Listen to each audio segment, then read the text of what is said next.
Good morning, listeners. This is the AME channel of Akashvani Jaipur Ajmer. In today's English program, Vision and Voice, we bring you a motivational talk on the topic Leadership Qualities of Dr. APJ Abdul Kalam. This talk is presented to you by Professor Ramesh Kumar Arora. There is a wonderful passage in Mahabharata. Yudhishthir asked Bhishma Pitama a question, Sir, what is the age of man? How long does he live? Bhishma Pitama said, as long as he is remembered, he is alive. Yes, we remember APJ Abdul Kalam, India's glorious president, a great scientist and visionary, today on his birthday, and he will be remembered all the time for his personality, for his contribution, for his ideas, for his vision, and his love for the students and people who were known as so-called common men. Abdul Kalam was a child who was extremely hardworking, dexterous, diligent, used to wake up at 4 o'clock in the morning, go for tuition, sell coconut, newspapers, work for the whole day, and that was his routine. Once he tried to climb a coconut tree. He couldn't. His father said, don't worry, you'll be taller than any coconut tree in life. You'll be great. Once he saw a seagull flying on the sea, and he thought that I must fly. I want to fly like a seagull. His dream came true quite later, but here is a person who was born in a small village in Rameshwaram, had his education in a panchayat school, went to St. Joseph's School for his bachelor's degree and Madras Institute of Technology for his degree in aeronautical engineering. But when he went to Dehradun for entry into the IAF, there were only 8 positions and he was 9th in the merit list and so was disappointed.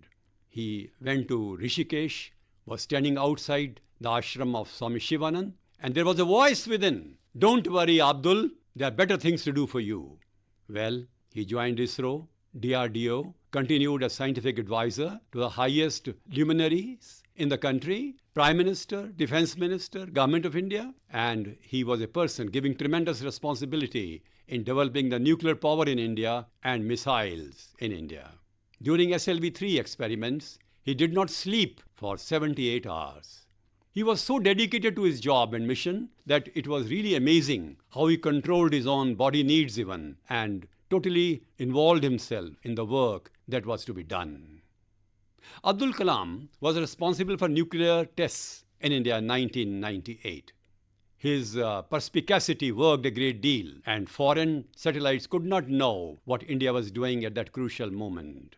Prithvi and Agni, despite all the oppositions from the rest of the world, made reality by him. He was the missile man of India who really heralded India into a scientific era of greatness.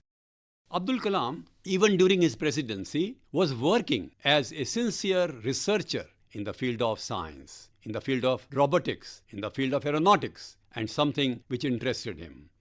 His professional excellence was something that was most remarkable. And little wonder he got so many awards as Padma Bhushan 1981, Padma Vibhushan 1990, Bharat Ratna 1997. It is very interesting to know that there have been only 3 dignified personalities who were given Bharat Ratna before they became president. Abdul Kalam was one. Other 2 were Dr. Radhakrishnan and Dr. Zakir Hussain. But that didn't affect him at all. Nationalism was his creed. He believed that India must become one of the greatest nations of the world. He was aware of India's growth and personality of a great nation in the earlier times. He wanted a revival of that spirit and strength. And he said that India must become a strong nation in order to get the respect of the world community. It's very important. India should become a great military power and a great economic power. Abdul Kalam wrote 25 books. His autobiography was translated in 13 languages, including French and Chinese. Ignited Minds, Wings of Fire, Turning Point. But his book, India 2020, published in 1998, is considered to be one of the most significant visionary documents after independence. How should India become a developed country? And he has given the overall framework for analysis, a pathway for development. It's very, very significant. But I would like to talk about a book, You Are Unique, written by Abdul Kalam. He says every person, a girl or a boy, a young man or old man, is a child of God. He is distinctive. He is unique. He's extraordinary. He's superlative. He's first class, first rate, tip-top, top-notch. And therefore, he should understand his own hidden powers and try to manifest them in his words and actions. And that is possible not only in India, anywhere. But Indians must understand that they have tremendous potential within them, which should be really manifested in various dimensions of life. Here is a man who believed that each person has certain qualities which are distinctive, and therefore we should think in terms of a person not only as a common man who is professionally excellent, but as a person who has tremendous amount of treasure of greatness. Abdul Kalam was a man of great integrity and simplicity. He never owned even a TV. And in Rashtrapati Bhavan, visitors who used to stay there for 2 or 3 days, for them, the payment was made by Abdul Kalam. He had a few clothes. He was fond of blue dress, and it was very interesting that he never became ostentatious in his life. In IIT Varanasi, when he was requested to come as a guest, there were 5 chairs on the stage, and one of the chairs was bigger than the rest. That was for Abdul Kalam. He said, "No, I shall not sit here. Let the Vice Chancellor sit." But eventually, 5 chairs were brought the same size and really sat there. That is his simplicity. No ego.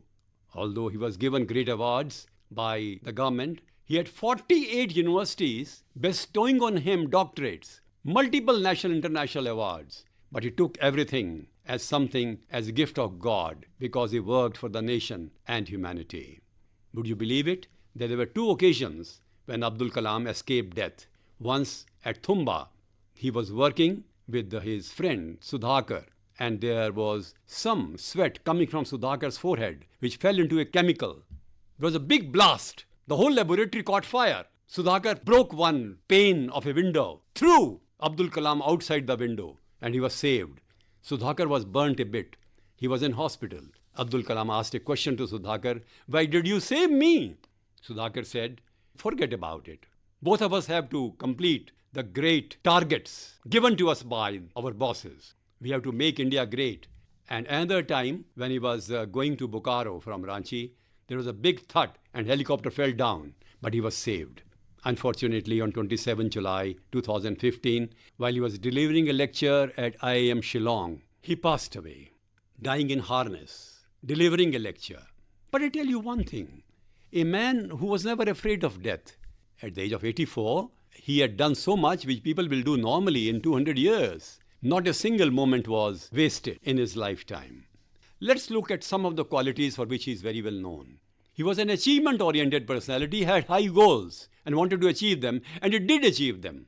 He was inquisitive, curious learner, was interested in all types of knowledge. He was a veena player, he knew Sanskrit, he knew Persian, he knew Urdu, he knew English, he was fond of gardening and classical music. He was a person who was an outstanding scientist, and he really was a great innovator. A respectable statesman as the President of India, a great educationist. Before becoming President, he was an educationist and a teacher.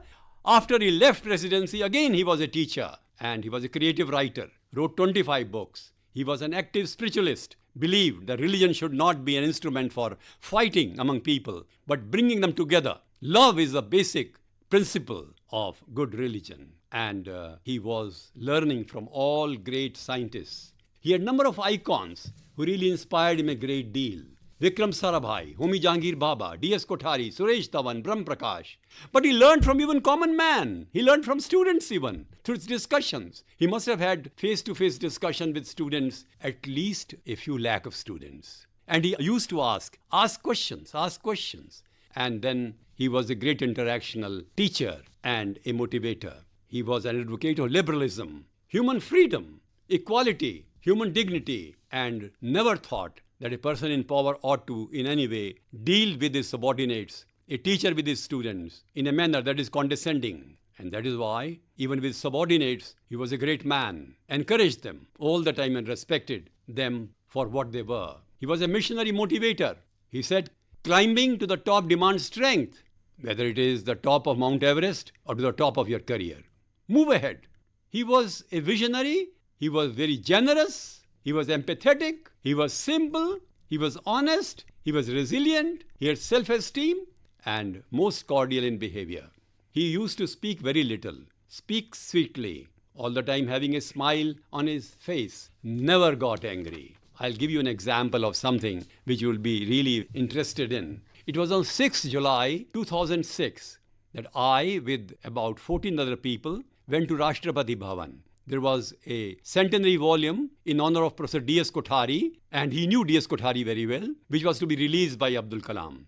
We reached there at 3 o'clock, and I found out there was nobody around. But oh no! At the corner of the room, there was a person sitting and working on laptop. Immediately stood up, came to us, greeted us and said, okay, 3 of you speak on D.S. Kothari. I'll do that. 3 of us spoke. I also spoke. And then he gave his association, D.S. Kothari, a beautiful expression. It was 3:30 and time was over. He said, tea is waiting for you outside. And even before we left the room, he was all the time thinking of his work. And then as soon as it was 3:31, he was back to his laptop and working. That is a dedication. That is Karma Yogi. That is why he influenced a great deal by the Karma Yoga of Swami Vivekananda. And he respected Vivekananda's philosophy of goodness, strength, and of course, a vision for the future. Abdul Kalam had beautiful hobbies. He played veena, as I told you, and one thing more, he listened to classical music every day. And then he wrote Tamil poetry. And then he translated Tamil poetry that he wrote into English. And there are many books, of course, which carry that particular poetry. He was a man who really thought that a country ought to develop in all dimensions of life. And his hard work was exemplary. He was a diligent person. His professional excellence was absolutely matchless. The missile man brought India to a status of dignity and respect. After his presidency, he continued doing scientific research. He was visiting professor at IIM, Ahmedabad, Indore, and Shillong. He was certainly one more important position holder. He was honorary fellow of India's greatest educational institution, Indian Institute of Science, Bangalore. Here was a man who really respected everyone, got all his inspiration from God, not a parochial person at all. He respected all religions, respected Hinduism, Islam, any other religion, for he believed that religion brings people together and there is unity of man, which should be considered to be the greatest philosophical premise for binding universalism in the country. We are today remembering him, but can we really get something from his life which is practical? Yes. Number 1, we should work very hard. Number 2, we should be dedicated to our job. Number 3, we should be loving and compassionate people, loving our family, society, community, and the country. Number 4, we should be nationalists. Number 5, we should be universalists. Number 6, we should be curious. We should learn from any important dimension of life. Always having that great hope in life, optimism, faith, trust, and become glorious. Such people come to the world for giving something unique. He was unique, and his only objective was to make us unique. Professor APJ Abdul Kalam, wherever you are, please listen to this Akashvani message. Happy birthday to you. From all Indians, all citizens of the world. You would have been 93 today had you been with us. But I believe you are still with us. Your spirit is with us. Your memory certainly is enthralling, motivating, inspiring, invigorating, vitalizing. We miss you. We remember you both. Missing and remembering go together because you are a person who came to this world to give love, hope, faith, trust, and optimism to everyone. Akashvani assures you that your hope has been fulfilled and we are walking on the path shown by you. Namaskar. You were listening a talk on the topic Leadership Qualities of Dr. APJ Abdul Kalam, and the talker was Professor Ramesh Kumar Arora.